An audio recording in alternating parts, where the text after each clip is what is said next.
Well, it's time to begin a brand new weekly series from FM26, and there are no prizes for guessing what we're going to be doing here.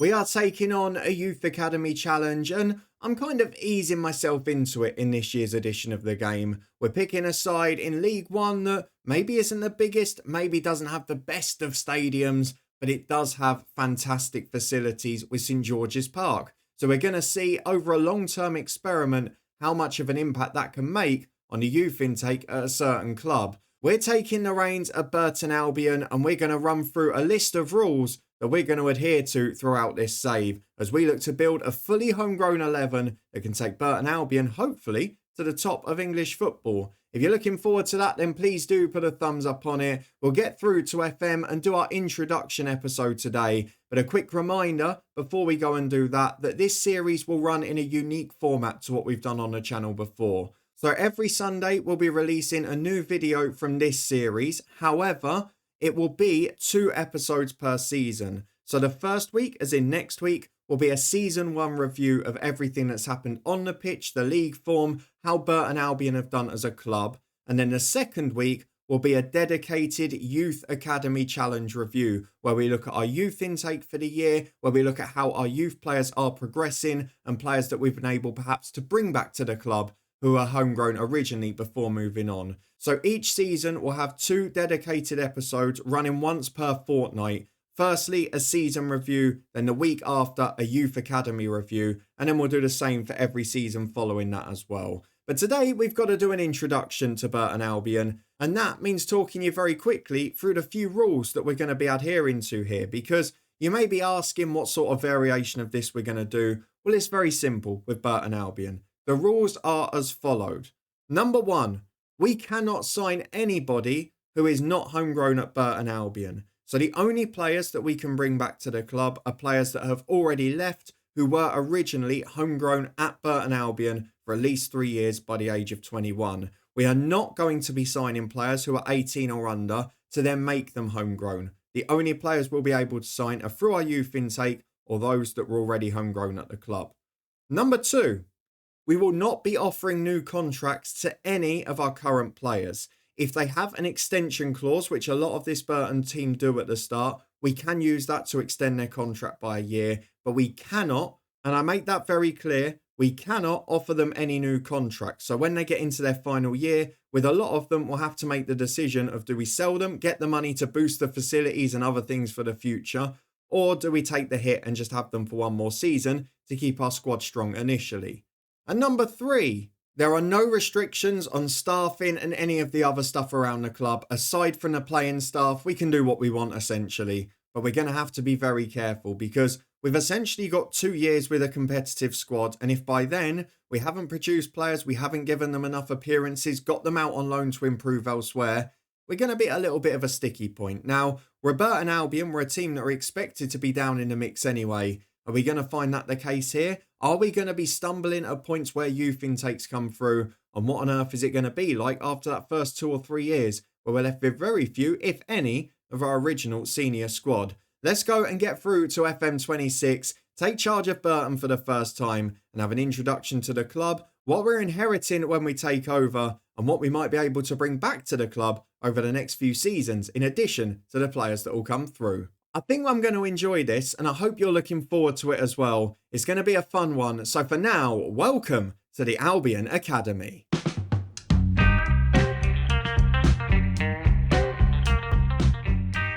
Yes, hello and welcome to the introduction of the Albion Academy with me, Daniel. We are back today in FM26 to take charge of Burton Albion for the first time. We're going to take over the reins, meet the staff and the players we've inherited, see who's homegrown, whether there's any youth talents there already, and which players we might be able to pull back to get into Burton Albion for the next few years to help us out. If you're looking forward to that and seeing how this series goes, then please do chuck a thumbs up on the video. If you want to stay up to date with everything across the channel, subscribe and turn that notification bell on. We've had loads of FM26 guides over the last few weekends. If you're stuck with anything in the game, you can probably find help with it up in the eye above. And also, of course, we're well into our regular daily episode, which you can find from The Real Rebuild, a Build a Nation story in Welsh football.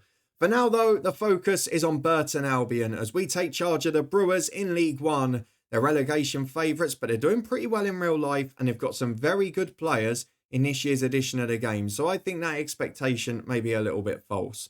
As we mentioned a little bit in our introduction, there are a couple of particular reasons we've picked Burton, because it's going to run alongside an experiment that we're going to reflect on at the end of the year. So don't worry, you won't be seeing anything from that soon. Where we've got a club that are relatively small in stature, in expectation, and in squad ability at the moment, but comparatively have magnificent facilities, having use of St George's Park, which is the English national facility used by the international team, etc. So great training facilities, great youth facilities, the recruitment, the junior coaching, the stadium, everything else, not in the best of nick, nor are the finances. So it's going to be intriguing to see how that balance pans out. Let's go and take charge of Burton Albion for the first ever time and meet the squad and the staff we're going to be working with and see what decisions we're going to have to make early on. So here we are. We take charge of Burton Albion for their 75-year anniversary. The Brewers have, well, a very small stadium, still got a lot of non-league vibes to it, but they have got some fantastic facilities courtesy of St George's Park. Having said that, that is not everything that applies to the club at the moment, because if we go and have a look at the facilities in total, while there are brilliant facilities here, you can see that the academy coaching and the youth recruitment are fairly basic and basic respectively, which are going to be a bit of a problem. So it's a club with a lot of room to grow. It has had a season in the Championship in its recent history, but has spent most of its time in League One, League Two and non-league football prior to that. So it's generally a club that had been overachieving for the most part. Today, we're going to meet the staff and the players and, of course, see what transfers may be possible with our very restricted and limited rules. Let's start with the staffing, though, because as we've mentioned in these types of saves before, I mean, I mention it for every one of mine, but staffing is so important. To have a great coaching team, recruitment maybe not so important this year, but medical staff, coaching staff, we're going to need them to be tip-top because we've got to develop the talent that we bring through, even if they're not good enough generally, to the maximum of their ability to help us. Now let's go and have a look at all the staff we're working with and some of the key roles that we're going to be encountering here, because of course one of the ones we've got to look out for is the head of youth development. At the moment, that is Francois Zoko, who is a former player, and to be fair to him, he's got pretty good potential judgment and he seems to have a good character. He's a balanced personality, good judge of potential, decent judge of ability, good working with youngsters. I don't think we could have asked for a lot more than that initially, to be fair. Someone who's played in the EFL, knows English football, and has got really good attributes on that front for the level we're at. So no complaints there at all. The other people we've got to keep an eye on are assistant manager Pat Lyons, who's a pretty good coach, and we're going to need a few of them about at this club. Jake Keane is a player and goalkeeping coach at the minute, but actually it's one of his weakest coaching areas. He's better on the technical, tactical and attacking side. We'll see what he's like as an actual goalkeeper too. And the coaching setup's a bit light. John Brayford, a club legend, is in there. Good defensive coach, not a great deal else. And Sean Barker is in the under-18s, who again, just starting out on his coaching journey. So we've been given a 2-year contract and a lot of these staff have as well. So initially we may well be working with them, but I'm not sure that most of them are going to be the long-term solution. Although Zoko does look pretty promising, I must admit. On the director of football front, as little they're going to be used in this save, Richie Dorman, to be fair, is not very good, so maybe it's a good job that's the case. Overall, maybe not the best staffing that we could have hoped for, though we have got a good head of sports science. We've got some fitness coaches to come in as well, and hopefully we can add to that side of it, because the physiotherapy is going to be important. As the squad gets thinner, we're going to need to keep people fit, and to be fair, all of those guys do look to be good or average physios, which at this level, we can't complain about. So staffing out the way, we need to have a look at the senior and the youth players we're inheriting. Let's start by having a look, if we can, at the youth team. We're going to go to the under-18s and see what we've got, and we're going to set them by what the assistant thinks of their ability. So if we go and have a look at potential here, there are a couple with decent potential that could maybe reach sort of EFL level. Bodie Thistleton is a 17-year-old English defender. He's got good core attributes, but positioning is a letdown, which is always something that annoys me in a defender. Maybe he'll be able to become an EFL player though, might need a loan out for now. Jack Willow is another one in there. He's a 16-year-old midfielder with 5 for natural fitness, which is far from ideal, but determination's alright, defensively not bad. Again, someone who could maybe help out in a squad in the future. Dan Jones at left back. Yeah, I don't mind him.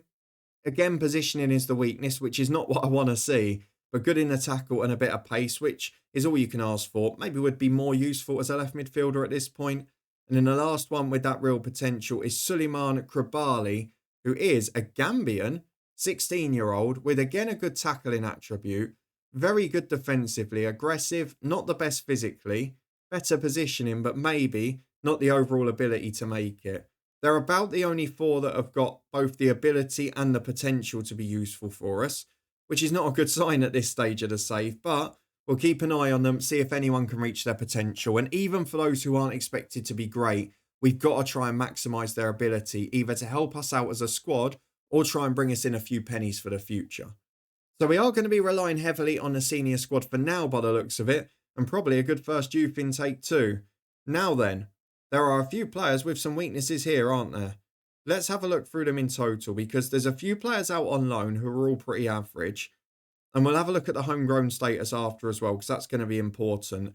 I want to make the squad as strong as possible in the first year, because realistically, it is our chance to achieve. If we don't do something great in the first year, then what chance have we got? If we end up in League 2 because we weaken the squad too quickly, it's going to make it really hard for us to rise again. So to take advantage of some very good loan players, as I mentioned, this on FM is not the second weakest squad in the division, not by a long stretch.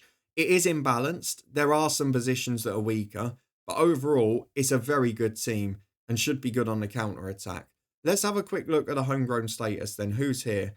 So we've got Daniel Matthews, Camille Dudek, Josh Taroni, who we've seen in our Twitch save with Bedford, Kieran Gilligan, who's on the transfer list. He'll be immediately removed from that. And a couple of others are trained at the club.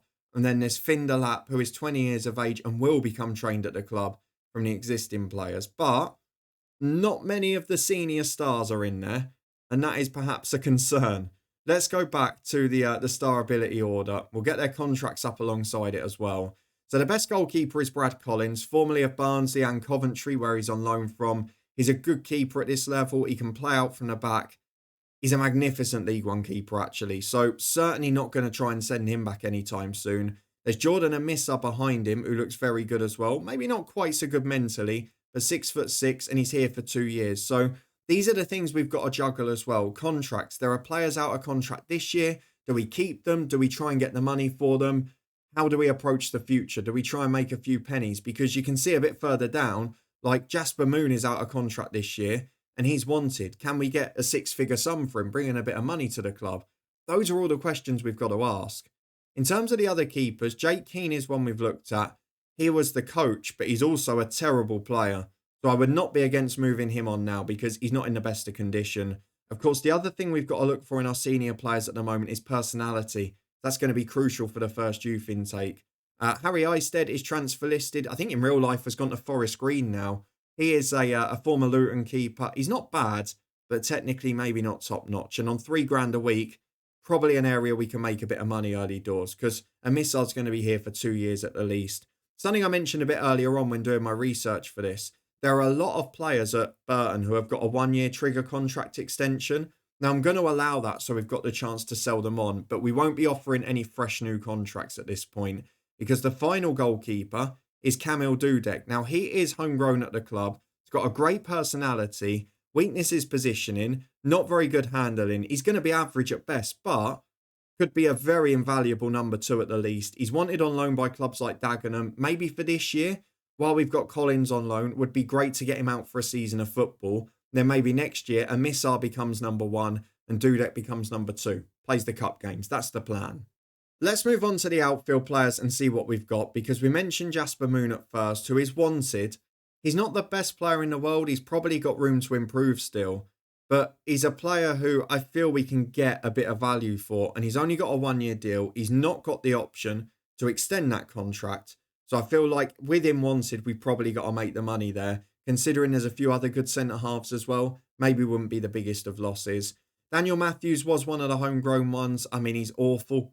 Really is in FM, he's poor. He's not got any strength whatsoever, no composure, no concentration. Again, might be about going out on loan and trying to maximise his ability.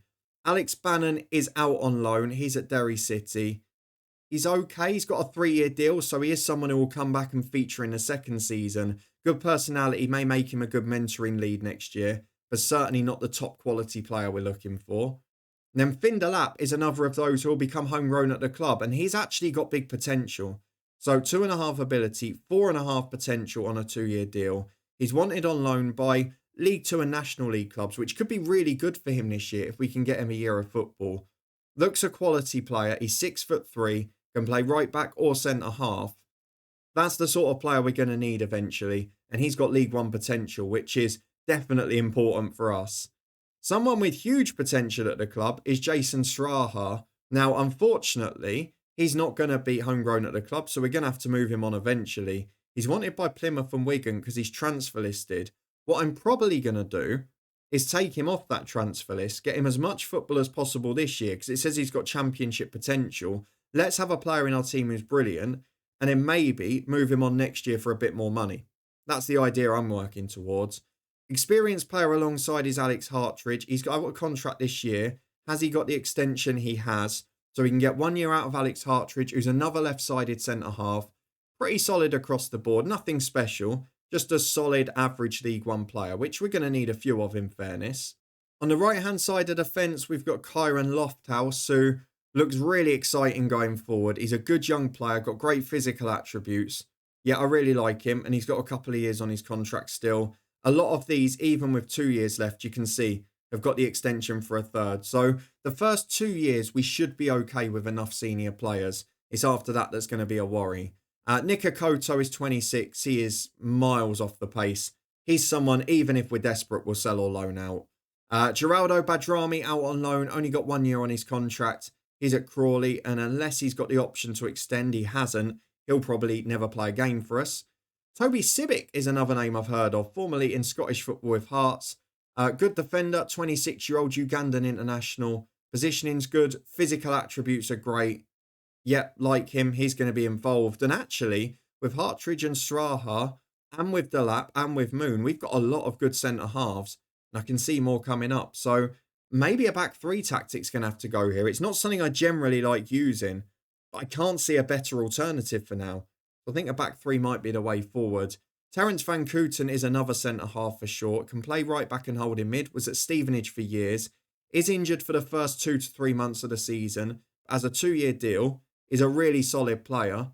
And again, is an international with great physical attributes. So I think a back three is going to have to be the solution. Unless we're going to play... Well, I can't even play Sibic or Van Kooten right back because Lofthouse is great there. And then the next man, Adoka Godwin Malife, is another great option at right wing back. He is, I think, the captain in real life. Not the best defensively in a tackle, but going forward is very exciting. Very good physical attributes again, and not the worst mentally. He's someone who wouldn't be a natural leader in this game, but can play centre-half or right back, and looks very aggressive going forward. Certainly better as a right back from what I can see there. The one I missed out in the middle was George Evans. He is a 4-star ability player, which I think, apart from the loanies, he is our best permanent player. He's only got 1 year on his contract, but yes, he has got the extension clause. So we'll get the first season out of him. He looks really good for this level. A solid player, experienced pro, very good across the board, natural at centre-half, holding mid and centre mid. Yes, that's the sort of player that can lead us to maybe the top half of League One rather than the bottom half of it, alongside what looks a fairly sturdy defence behind him. I can't see him being needed as a centre-half with the players we've got. So he'll probably go in as maybe a holding or centre midfielder, in what I presume will now be a midfield three if we're going to play a back three as well. On the left-hand side, we've got a brilliant young loan player in Seb Ravan. He is a brilliant player. Fairly determined, 5'11", on loan from Wrexham, and at 21 is one of the best players at the club. Again, a bit like Evans, who we looked at Van Kooten. These are very good League One players, not the sort that you'd expect to be battling relegation. The other left wing-back options, though, Dylan Williams at 21. Brilliant personality, 3-year contract, but not the best player at the minute. So maybe he's someone, if we've got enough players in the first year, we could loan out while Revan's here on loan, then maybe improve him to get him back next year for the left wing-back role. Just a thought there. I was a little bit upset when I saw Josh Taroni because what I didn't realise with the Bedford save is that he's got some randomised attributes. So in that save, he was very solid across the board. Here, not quite the case. Terrible tackling, no stamina, no positioning, no marking, no dribbling. He's not the player he was in that save. And unfortunately, probably won't be much use to us other than becoming maybe sellable asset in the future or a very utility wing back as maybe an emergency option. But going to be loaned out the first year and we hope he improves after that. Left wing back, the final option is Jack Armour, former Carlisle player. He is, not bad defensively. Maybe not as good going forward as the likes of Revan or Lofthouse on the other side, but still a very solid pro. Only 1 year on his deal. Again, has he got the extension? He has. So we'll get 1 year out of most of this squad. And I think it's a team that can do well. Maybe not going to win the league or anything, but certainly should be mid-table or above. Into midfield, we've got JJ McKiernan, who is a centre mid, who I think can also play up front from former FMs. Yes, he can. 3-star ability. He's on loan from Lincoln for the year. So a couple of games he won't be able to play in. But again, that crucial personality. Looks a solid pro. I've got no complaints about him whatsoever. If we carry on with the midfielders, we are packed in centre mid as well. Maybe this team's set up for the back three because James Jones, experienced player who used to play for Crewe, he's not the best technically. He's not the best physically, but he's fairly professional. And again, that could count for a lot in the short term. But he's only got 1 year on his contract and he's not got an extension clause. So maybe we'll have to try and move on. Kegs Chalke, 2-year contract. Again, 4.5-star potential. He is pretty good by the looks of it. He's got quite a high value as well. Maybe not as good as some of the starters at the moment. With that level of potential, could we maybe loan him out for a year? Maybe get him to top quality. He's not got that contract extension, so maybe we won't get that out of him. But certainly looks talented enough to feature. Behind Evans, behind McKiernan and maybe Webster, who we're about to look at, I don't see any other centre midfielders that are as good. That's something we could consider with him. One of the star players and I'm most looking forward to working with is Charlie Webster. 3.5 ability, 5-star potential. He's got a 2-year contract but no extension clause. So we're going to have to make a decision after 1 year. But the first season, we're going to work with him. He's got real standout technical attributes while not being a great all-rounder. He is rated as a good League One player who can play centre mid, left wing or attacking midfield. I think he's going to be a really handy option for us. He just has something a bit different. He's got that vision, that technique to unlock a door, which we've not always had or not had when we've been looking at these players so far. The rest of the midfielders will skim through because they're not quite as good, but Kieran Gilligan is homegrown at the club, so he will come off the transfer list immediately. His technique lets him down, but otherwise, he's just a solid dog's body. He's decent mentally across the board. Physically, he's got a bit of an engine. And while he's not brilliant technically, he can do enough to be a competent player. And maybe, looking at his potential, we can get him some game time this year, whether it's off the bench, cup games, etc. Maybe we can make him a competent squad player rather than someone the club's looking to sell. Next one after that is Jack Hazelhurst. He is, 25, not very good. We'll probably look to move him on because he's barely as good as anyone else in that midfield area. And we could do with getting younger players through rather than putting him in the team. Thomas Kalinauskas is out on loan. $1.5 grand a week. He's not great. Maybe we'll come back and feature next year, but not going to worry about him for now. Jack Newell is another that's homegrown at the club, but very limited potential, not the best ability. I mean, he has got the attributes in the key areas, 9s and 10s for sort of finishing off the ball movement, pace, etc. So might be handy in the odd cup game, but I'd like to not have to rely on him. Another 24-year-old who's not great is Julian Larson. He is, limited. Not a great striker, not a great winger. Someone we'd like to make some money on if we can.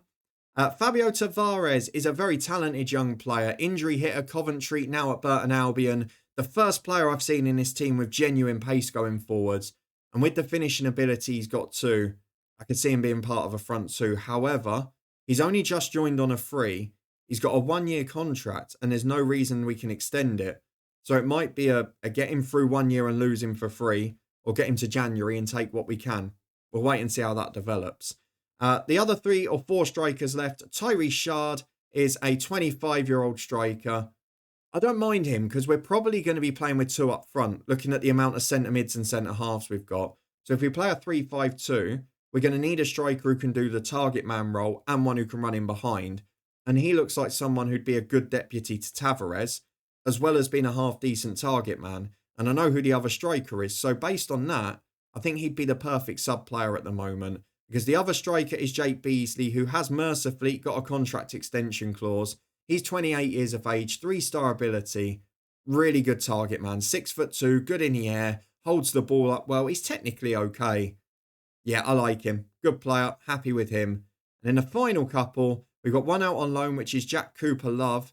He is 23 years of age. He's actually a very good striker. At Rhoda JC, not got the option to extend. So by the time he comes back, we may have to look at selling him or taking the hit.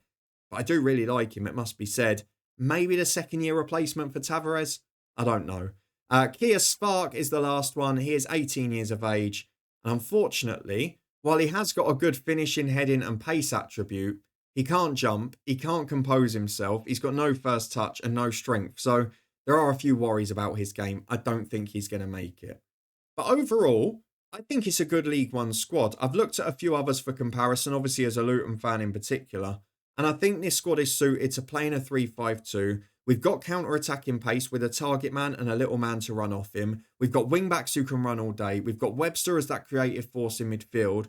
And people like McKiernan and Evans who are rock solid. So I actually really like the setup of the team. There's going to be a lot to try and move on. And we've got to try and focus on highlighting and manipulating the young players who are homegrown at the club to get the best out of them possible. Now, the last thing I want to look at before we go here is the transfer market, because what we're going to have to do this time is have a look for all of the players that are homegrown at Burton that we may be able to bring back in the future. So let's get them up quickly here. We're going to edit our search and we're just going to have this running basically throughout the save. And we'll do the same with scout reports as well. So we want players who are trained in the nation, not trained in the nation, trained at the club from 15 to 21 at Burton. Or we're going to add another condition as well, which is instead of and, it will be or, trained at the club from 0 to 21 at Burton. And if either of those apply, the player will show up. That is the ideal scenario anyway. So these are the four we've got. We will probably edit the scouting range to try and get a little bit more in. And in fact, it's only showing players interested in a transfer at the moment. So there are a few EFL ones. And actually, let's just get this down to doubtful instead of persuadable. That's added in a fifth. But the ones that show up from EFL clubs at the minute are Matt Palmer at Notts County, who's an okay midfielder, good personality. Joe Sabara, who was actually a really good player for Solihull Moors, has moved back into the EFL now. Mark Shelton at Barnet, who is transfer listed in League 2. I think we might as well bring him in as a squad player if we can. And Ben Radcliffe, a young defender at Crawley, who again looks like he might have a little bit of potential. If we take away the ones who aren't interested, and maybe are homegrown at the club, there are a lot of non-league players in that there. But there are a couple of other standout names. The first of them is Marcus Harness, who has obviously played at the likes of Pompey, Ipswich, now at Huddersfield. He's someone I'd love to be able to bring back later down the line, because he's someone who's experienced, has got quality. Maybe doesn't suit the style we're going to be playing initially, but can certainly help us out with a little bit of additional quality in year 2 and 3. And at only 29, he's got a couple of years in him. And then the other one that I really wanted to look at was Reece Hutchinson, because he's a left back at Crewe. And obviously Revan's only on loan. Armour's got 2 years on his contract. With Dylan Williams, we might get another year. But could Hutchinson be a returner at 25? That could be an EFL left back for the next 4 or 5 years. So they're the sorts of players we're going to be looking at bringing back during the time. It's going to be hard initially because there's only 100 grand in the transfer budget, 3 grand a week on the wage bill. So it is going to be a reliance on selling players to both improve the facilities and to also try and help us bring back some of the players that could help us. Now, I think we've got a good squad. I think we can be really competitive first year. We're going to have to make decisions on a couple like Jasper Moon and possibly Tavares. But otherwise, I'm going to try and stick with the core of this squad in year 1 and add whatever we can that's homegrown at Burton Albion. Then when we get to season 2, once we've had our first youth intake, we can really start to look to the future. That's my thought process anyway. Do you agree with it? Do you agree with the tactical setup I'm planning to use? A 3-5-2 with sort of aggressive attacking countering wing backs, a centre midfielder in Webster and 2 up front that can all go forward and help support? Or do you think I should be a little bit more cautious or maybe plan for the future in the immediate and try and focus on those players? But at the moment, in truth, until we get our first youth intake, there's probably not enough to help us out there.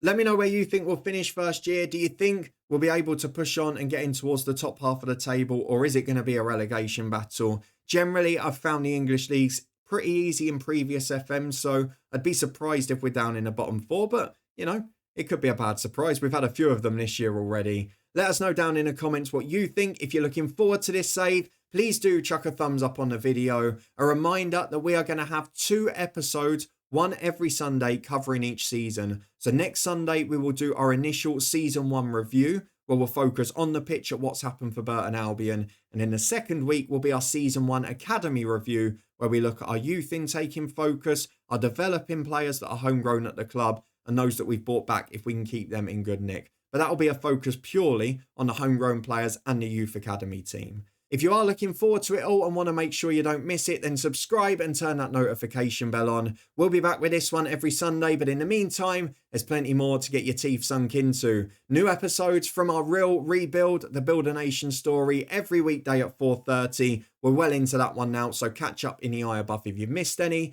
We've also got regular live streams from FM26 over on Twitch. Again, the link's up there, as well as to our Cricket 26 manager career, which is here every Saturday morning. For now though, a massive thank you for watching, for joining my new save and my new style of video. I hope you like the way we've laid the format out over the next few weeks, and fingers crossed season 1 will be a successful one. It's going to need to be before we get to the youth team. Cross your fingers for a good youth intake and a good season, and I'll see you next week as we start to reflect on it.